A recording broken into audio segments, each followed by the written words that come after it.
హైడ్రా వలన మనం మంచి జరిగింది అనుకుంటున్నారా? అంటే హైదరాబాద్ ఎప్పుడే స్టార్ట్ చేసి 2 months కూడా కాలేదండి. అంటే ఇప్పుడంతా ఏంటంటే అక్కడ కూల్ చేసి ఆ కూల్ చేసిన ఇటుకలు కానీ సిమెంట్లు కానీ ఇనపై కానీ అన్ని మెటీరియల్ అంతా తీసుకెళ్లి పక్కన చేసి ఆ చెరువును అనేది ఎక్కడైతే పూడికి మళ్ళీ తీసి ఆ చెరువుని పెంచే కార్యక్రమం నెక్స్ట్ చేస్తారు. అంటే ఇప్పటికైతే ఫస్ట్ అనేది ప్రాసెస్ స్టార్ట్ అయింది. రాబోయే రోజుల్లో ఇదంతా పూర్తయితే మాత్రం ఖచ్చితంగా చెరువుని ఎక్స్టెండ్ అయింది. అది పాత కాలంలో మన చెరువు ఎంత పెద్దది ఉందో అది ఇప్పుడు 20 ఎకరాల చెరువు 10 ఎకరాల్లోనే ఉంటుంది కాబట్టి కొన్ని చెరువులు నెక్స్ట్ ఈ 10 ఎకరాలు కూడా కలుపుకొని పెద్దదయ్యి తర్వాత యూజ్ అనేది ఉండిద్ది. ఇప్పటికైతే ఇప్పుడే కాదు మొదలు పెట్టింది, అన్ని కూల్ చేసే పనిలోనే ఉన్నారు. నెక్స్ట్ ఈ కూల్చడం అంతా అయిపోయినాక నెక్స్ట్ ప్రక్రియ జరుగుతుంది. అప్పుడు తెలుస్తుంది ఎంత యూజ్ ఉందనేది. ఈ వరదలు వచ్చినప్పుడు ఎంత మనకి గతంలో ఎన్ని ఇబ్బందులు పడ్డాం ఇప్పుడు ఇబ్బందులు పడట్లేదని ఒక 1 year తర్వాత తెలుస్తుంది. ఇప్పుడు అనేది యూజెస్ అనేది ఎవరికి కనపడదు. స్టార్ట్ చేసింది ఇప్పుడు కూల్చే పనిలోనే ఉన్నారు.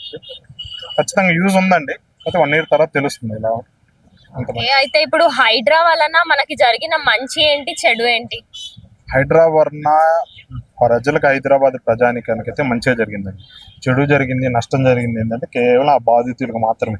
వాళ్ళు ఉన్నోళ్ళైనా పేదవాళ్ళైనా ఎవరైనా సరే వాళ్ళు తెలిసి చేసినా తెలియక చేసినా తప్పు చేశారు కాబట్టి మీరు ఆక్రమించుకొని కట్టుకున్నారు. అంటే మీ తప్పు ఉండకపోవచ్చు, ఎవరో బిల్డర్ ఎవరో ఇప్పుడు కొన్ని ఒక 100 ఇల్లులో 1000 ఇల్లులో కట్టేసి వేరేసి బిల్డర్ అమ్మేసి పోయాడు. ఇప్పుడు మోకిళ్ళలో నాకు తెలిసిన ప్రాంతమే ఉంది, తెలిసిన వాళ్ళు. ఆయన దాదాపుగా 200 ఇల్లుల వరకు కట్టేసి వెళ్ళిపోయాడు. కట్టేసి ఆక్రమిత ప్రాంతాల్లో కట్టేసి వెళ్ళిపోయాడు. రేపు హైడ్రా వచ్చి రేపు కూల్ చేయడం జరుగుతుంది కొన్ని రోజుల్లో. కూల్ చేస్తే నష్టపోయింది ఎవరు? కొనుక్కున్న వాళ్ళు నష్టపోతారు. ఆ బిల్డర్ కమ్మగా కట్టుకొని వెళ్ళిపోయాడు, ఆయనకి ఎటువంటి నష్టం లేదు. ఈ పేదలకు మాత్రం మిడిల్ క్లాస్ ఫ్యామిలీ నెల జాబ్ చేసుకొని 50,000 60,000 సంపాదించుకొని కొన్ని రోజులు దాపెట్టుకొని ఒక ఈఎంఐలో కట్టుకొని ఈఎంఐ పెట్టుకొని తీసుకున్న వాళ్ళు మాత్రం చాలా ఇబ్బంది పడుతున్నారండి. కేవలం నష్టం ఎవరికైనా జరిగిందంటే ఆ బాధితులకు మాత్రమే. రేవంత్ రెడ్డి గారు ఆ బాధితులకి ఏదైనా వాళ్ళు తెలియక చేసినా తెలియకపోయినా చేసినా కానీ మిస్టేక్ ఓకే అయిపోయింది. వాళ్ళకి మాత్రం ఏదైనా దారి చూపించి మంచిగా ఇవ్వాలని, నష్టపరిహారం కింద ఏదో ఒకటి వాళ్ళకి చూపించాలని కోరుకుంటున్నాడు. నష్టపోయిందంటే ఎవరు లేరు, వాళ్ళు మాత్రమే. ఎవరైతే వాళ్ళ ఇల్లు కూల్చబడిందో ఆ బాధితులు మాత్రమే నష్టపోయారు, ఇంకెవరు నష్టపోలేదు. ఇంకా దీన్ని పాజిటివ్ పొందింది ఎవరంటే హైదరాబాద్ ప్రజానికం మొత్తం. వీళ్ళందరికీ యూజ్ అయ్యండి. ఫ్యూచర్లో 1 year తర్వాత ఈ చెరువులను అనేది ఆక్రమించిన చెరువుల్లో కట్టిన ఇల్లుల్ని ఇప్పుడు కూల్ చేసిన తర్వాత నెక్స్ట్ ప్రక్రియ దాన్ని ఎక్స్టెండ్ చేయడం జరుగుతుంది. అప్పుడు చూస్తారు ఎంత యూజ్ ఉంది, ప్రజలకి యూజ్ ఉందని. అప్పుడు రేవంత్ రెడ్డి గారి ఆలోచనని అప్పుడైనా అభినందిస్తారని, వెల్కమ్ చెప్తారని కోరుకుంటున్నాం. ఇప్పుడు అనేది కనపడదండి 1 year తర్వాత. హైడ్రా అంటే ఏంటి అసలు? హైదరాబాద్ మెట్రోపాలిటన్ అథారిటీ అంటే ఇప్పుడు హైడ్రా అని మనకి హైడ్రా అంటే చెరువులని అక్రమణలు చేసి చెరువుకి ఇంత దూరంలో 50 meterల దూరంలోనో ఇంత దూరంలో ఆక్రమణ చేసి ఇల్లులు కట్టుకోవడం కానీ, లేకపోతే ఏదైనా కన్వెన్షన్లు ఇంకేదైనా కబ్జా చేసి కట్టుకుంటే దాన్ని కూల్ చేయడమే. గవర్నమెంట్ ఆస్తుల్ని తన స్వాధీనం చేసుకోవటం హైడ్రా అండి.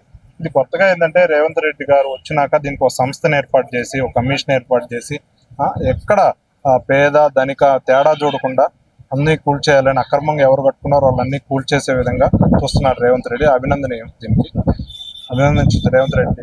మళ్ళీ ఏంటంటే చూసుకుంటే ఏంటంటే ఇప్పుడు చాలా మంది ఇల్లులు పేదవాళ్ళ ఇల్లు నుంచి ధనికుల ఇల్లు నుంచి కూల్ చేయడం జరిగింది. ఇక్కడ పేదవాళ్ళు ఏంటంటే వాళ్ళకి అదే ఆధారం తెలిసినా తెలియకపోయినా గత కొన్ని సంవత్సరాల నుంచి అక్కడ కట్టుకొని ఉన్నారు. కొంతమంది అయితే మిడిల్ క్లాస్ పీపుల్ కొన్ని లక్షలు వెచ్చించి ఒక బిల్డర్ దగ్గర కొని, అతను బిల్డర్ ఏటో పోయాడు, కొనుక్కొని అమ్మేసి పోయాడు. ఇప్పుడు మధ్య తరగతి వాళ్ళు ఇబ్బంది పడుతున్నారు, చాలా ఇబ్బంది పడుతున్నారు. కానీ తెలిసి చేసిన తప్పే కాబట్టి రేవంత్ రెడ్డి గారు దీన్ని అన్నిటినీ ఒక తేడా చూడకుండా, ధనిక పేద అని తేడా చూడకుండా కూల్ చేస్తున్నారు. అభినందించదగ్గ విషయం అండి ఇది.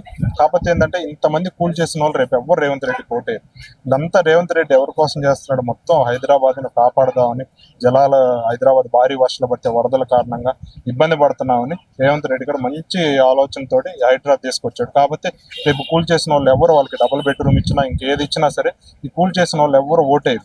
కాబట్టి ఏంటంటే హైదరాబాద్ ప్రజలు ఇది మంచి కార్యక్రమం, వాళ్ళు ఓట్ అయిపోయినా సరే దీన్ని హైదరాబాద్ కోసం రేవంత్ రెడ్డి గారు చేస్తున్నారు కాబట్టి దీన్ని గమనించి మిగతా వాళ్ళందరూ రేవంత్ రెడ్డి గారు సపోర్ట్ చేయాలని కోరుకుంటున్నాను.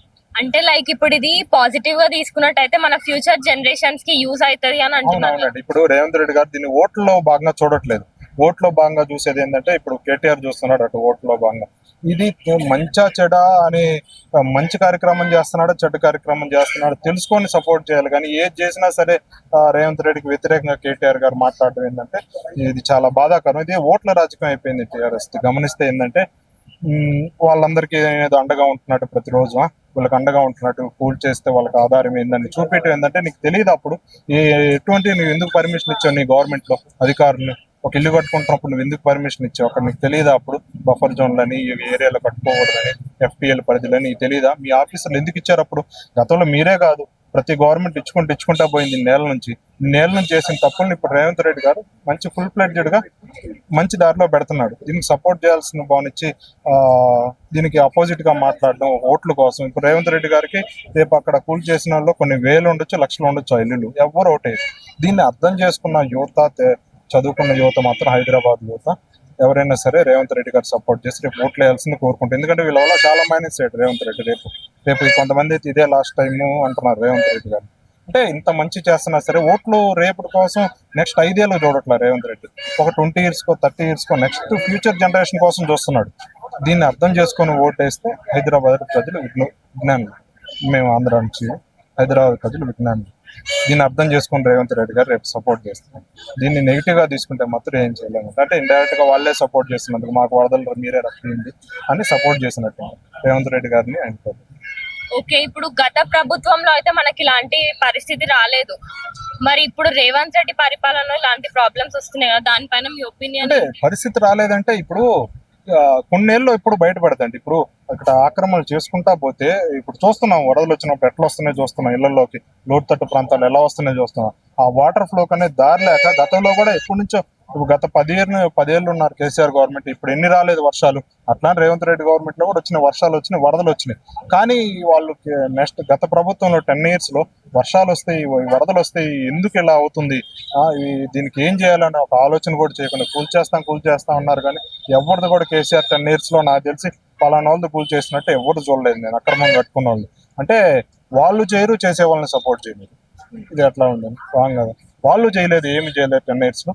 ఈ రేవంత్ రెడ్డి గారు చేస్తుంటే రేవంత్ రెడ్డి గారిని మళ్ళీ అపోజిట్ చేస్తున్నారు. అంటే వాళ్ళ బాధితుల పరంగా కూల్ చేసిన వాళ్ళ పేదలు కానీ ధనికులు కానీ వాళ్ళ పరంగా వాళ్ళ వైపు ఉండి ఆయన ఏదో వాళ్ళని దురుస్తున్నట్టు రేవంత్ రెడ్డి వాళ్ళని ఏదో నాశనం చేస్తున్నట్టు అంటే వాళ్ళు ఇంకా వ్యతిరేకత పెంచుతున్నాడు.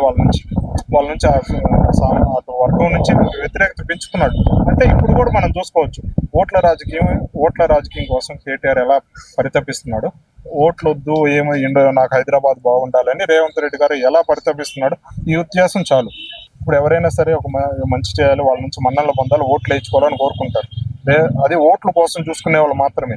ఒక భవిష్యత్తు చూసుకునే వాళ్ళు మాత్రం ఓట్ల రాజకీయం చేయరు. అటువంటి వాటిలో రేవంత్ రెడ్డి గారు ఇన్ని మైనస్లు చేసినా నాకు బాగా నచ్చిన విషయం ఇది. హైడ్రా ఇన్ని చాలా మైనస్లు ఉండొచ్చు, గవర్నమెంట్ అన్నాక వ్యతిరేకత ఉంటుంది, అయ్యి కానీ హైడ్రా మాత్రం ఖచ్చితంగా సపోర్ట్ చేసి తీరారు. మీరు రేవంత్ రెడ్డి గారు కేటీఆర్ గారు మీరు రేవంత్ రెడ్డి గారు విమర్శించాలనుకుంటే ఇంకో దాంట్లో విమర్శించండి. పలానా రుణమాఫీ వీళ్ళకి కాలేదని విమర్శించండి. పలానా బస్సులు ఎందుకు ఇంత దుబారా ఖర్చు చేస్తున్నారని దాంట్లో విమర్శించడం తప్పలేదు. ఒక మంచి కార్యక్రమం ముందుకు చేసుకొచ్చి హైదరాబాద్ రాబోయే తరాల కోసం 20 years తర్వాత ఒక 30 years తర్వాత మరి ఘోరంగా ఉంటుంది ఇలా ఆక్రమణలు ఎక్కువైపోతాయి. ఇంత మంచి కార్యక్రమం చేస్తుంటే మీరు ఎందుకు ఒప్పుకోలేకపోతున్నారు రేవంత్ రెడ్డి? ఒక విషయం మంచి కార్యక్రమం చేస్తున్నప్పుడు సపోర్ట్ చేయండి, కోరుకుంటున్నాను. సపోర్ట్ చేయండి.